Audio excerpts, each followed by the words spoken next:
E aí pessoal, meu nome é Rafael Trevisan, eu sou aluno do programa de pós-graduação em Ciência e Engenharia Ambiental da Unifal. Como vocês já devem saber, eu estou fazendo estágio de docência na disciplina de Climatologia, supervisionada pelo professor Rafael Chiesi, e uma das minhas obrigações durante o estágio de docência é ministrar uma aula para vocês. Bom, como está sendo um pouquinho diferente esse semestre, a aula não vai ser ao vivo. Eu estou gravando essa aula aqui, o professor Rafael Chiesi não tem como me interromper para fazer alguma consideração ou alguma correção, caso seja necessário. Então, eu tentei me ater ao máximo à minha aula, à aula que o professor Rafael Chiesi daria para vocês. Tanto nos slides, está bem parecido, vocês vão ver aí que eu mudei muito pouco o slide que o professor passou para vocês. Bom, mas caso seja necessário tirar alguma dúvida, vocês não entenderem alguma coisa, pode entrar em contato, tanto comigo quanto com o professor Chiesi, que a gente vai tentar tirar essas dúvidas de vocês. Bom, vamos começar então. O que é a evapotranspiração? Como o próprio nome já diz, a gente pode definir ela como a soma da evaporação com a transpiração. Para facilitar um pouquinho o entendimento, vamos estudar esses dois conceitos separadamente e depois a gente tenta entender o que é a evapotranspiração como um todo.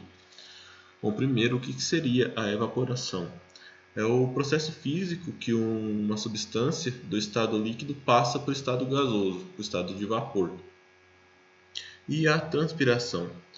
A transpiração é o processo da perda da água por evaporação que ocorre em plantas e animais. A evaporação pode ocorrer em superfícies de água livre, como nos rios, lagos e oceanos, na vegetação úmida, pelo ponto de orvalho, e no solo. O solo tem uma quantidade de água que também pode ser evaporada. Bom, para que esse processo ocorra, do líquido se tornar vapor, é necessário um gasto energético. E o gasto energético para esse processo é conhecido como calor latente de vaporização, que a temperatura de 20 graus Celsius é de 2,45 MJ por quilograma. E a transpiração? É o processo biofísico pelo qual a água que passou pela planta, fazendo parte de seu metabolismo, é transferida para a atmosfera. A transpiração dos vegetais tem muita importância em estudos ambientais, principalmente em locais que têm grande massa vegetal, como plantações ou florestas. A quantidade de água que entra na atmosfera por esse processo é muito significativa e tem grande importância no ciclo hidrológico, que está relacionado com a chuva e a vazão que vai chegar nos rios. O processo de transpiração é um processo muito importante nos vegetais. Ele pode ser inclusive a explicação de como a seiva sai da raiz e chega até nas folhas das árvores. Bom, isso ocorre porque a maior parte da perda de água nos vegetais acontece pelos estômatos, que são estruturas presentes em grande quantidade nas folhas.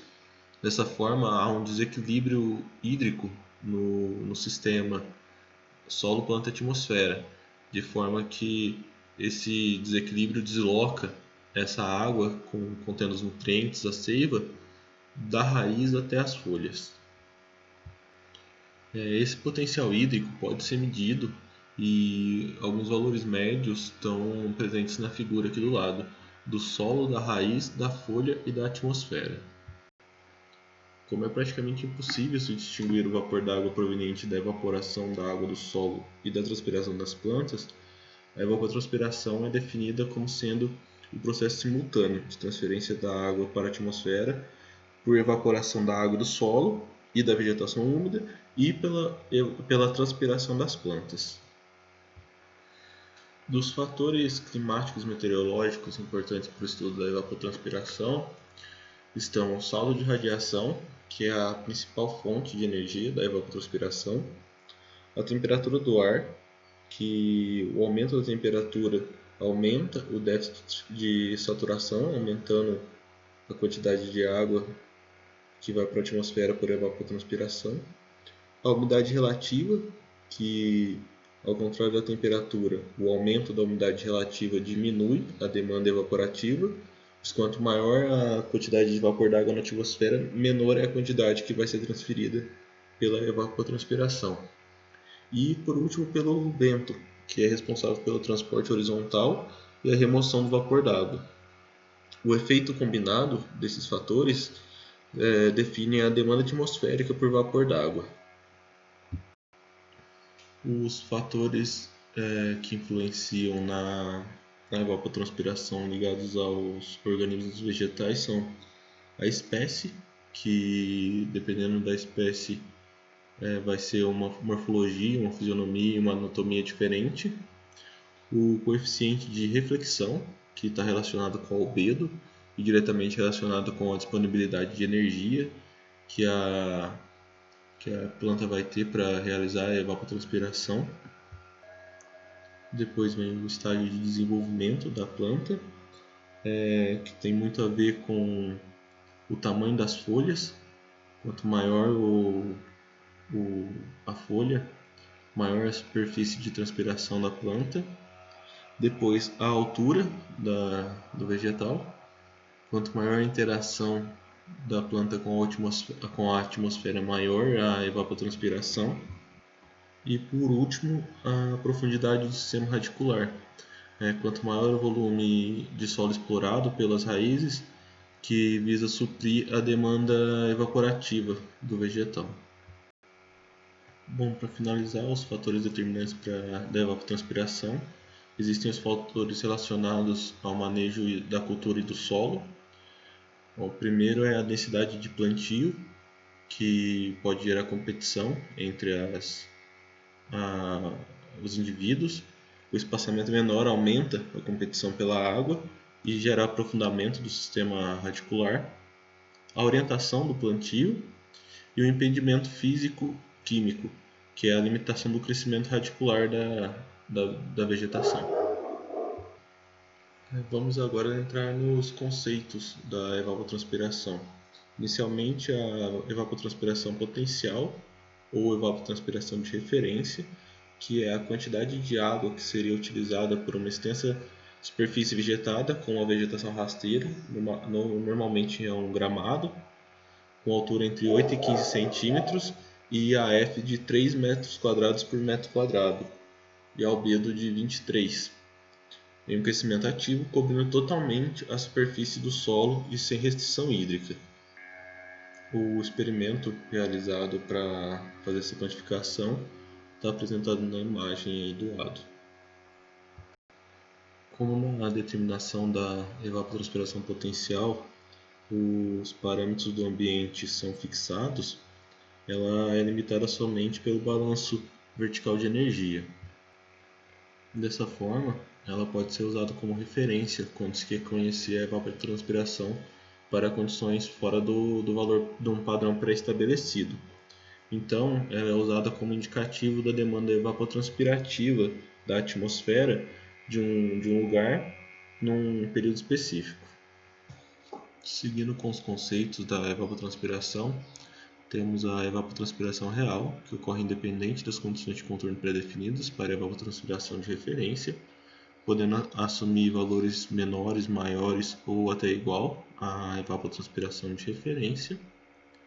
Em seguida, a evapotranspiração da cultura, que é a quantidade de água consumida por uma cultura sem restrição hídrica em qualquer fase de seu desenvolvimento. E também é chamada de evapotranspiração máxima de cultura, por essa característica de não ter restrição hídrica. Além disso, ela é função da área foliar, pois quanto maior a área da folha, maior vai ser a demanda evapotranspirativa. Por fim, ela pode ser obtida através da multiplicação da evapotranspiração potencial com o coeficiente de cultivo, Kc. O coeficiente Kc é o coeficiente de cultura. Ele é um coeficiente muito significativo para o estudo da evapotranspiração. Ele é adimensional e ele depende principalmente da área foliar das plantas, mas também depende do seu estágio de desenvolvimento, do clima e das técnicas agronômicas adotadas. Ele pode ser obtido através da divisão da evapotranspiração de cultura e da evapotranspiração potencial, só que esses valores têm que ser dados para as mesmas condições climáticas.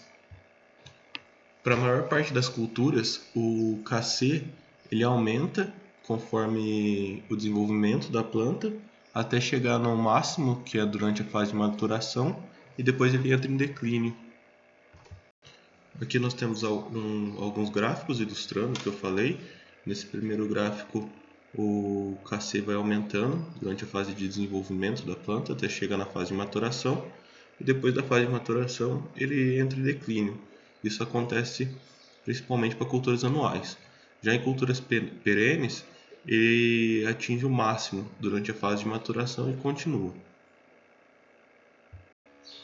Continuando com os conceitos complementares, a capacidade de água disponível, CAD, é a capacidade do solo em reter água para potenciar o uso das plantas, ou seja, é a fração de água armazenada no perfil do solo que pode ser utilizada pelas plantas, pode ser absorvida pela raiz das plantas.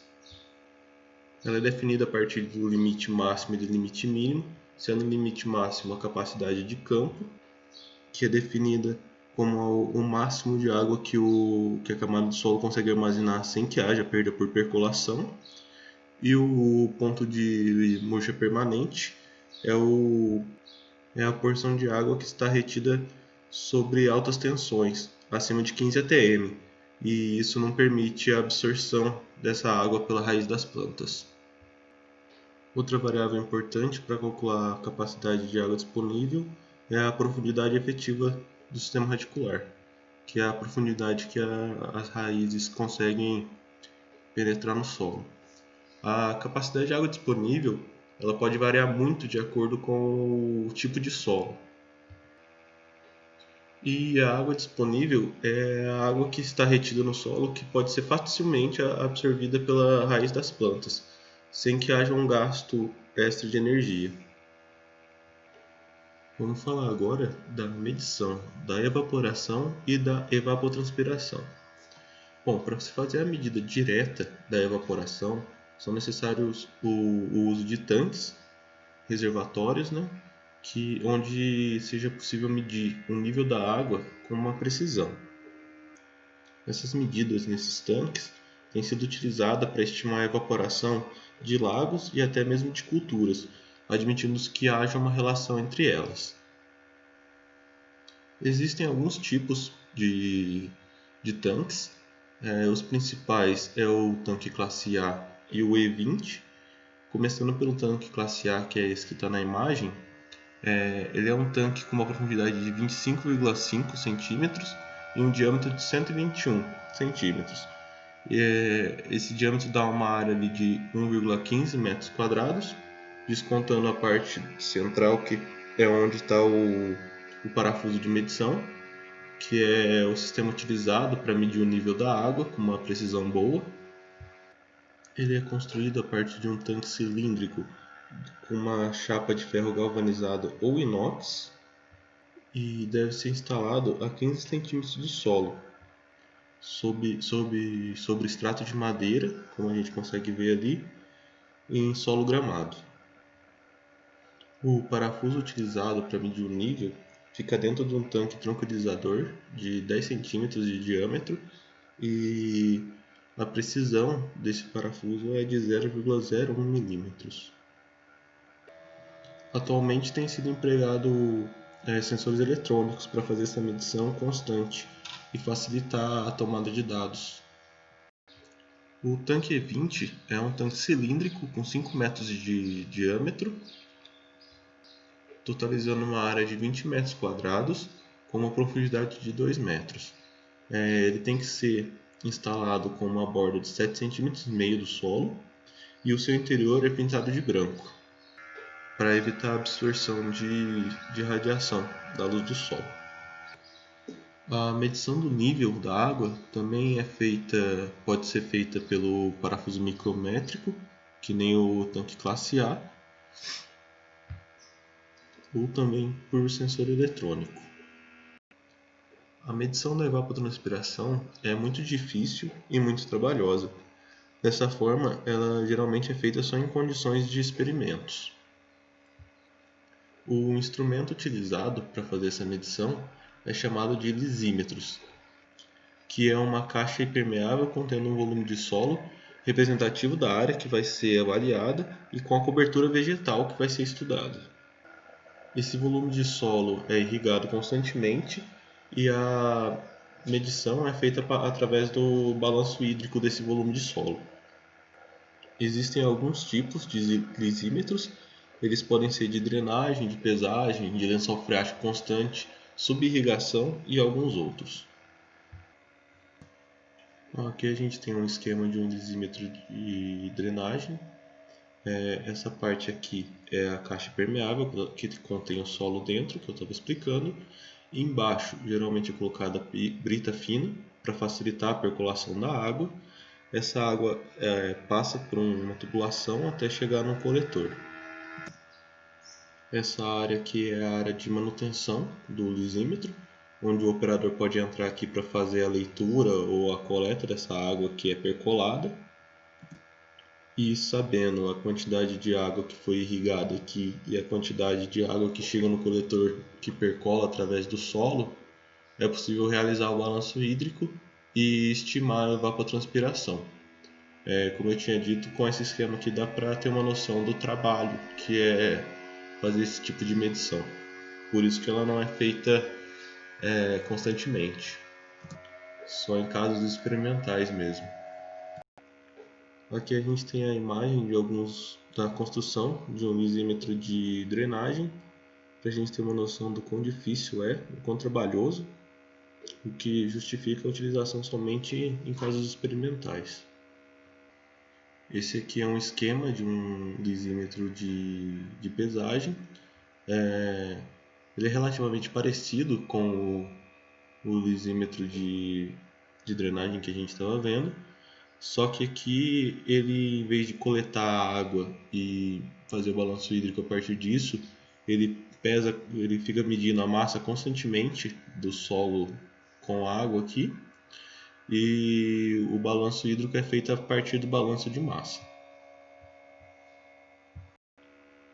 Temos aqui algumas imagens do lisímetro de pesagem. Na segunda foto o que está por baixo ali do solo, né?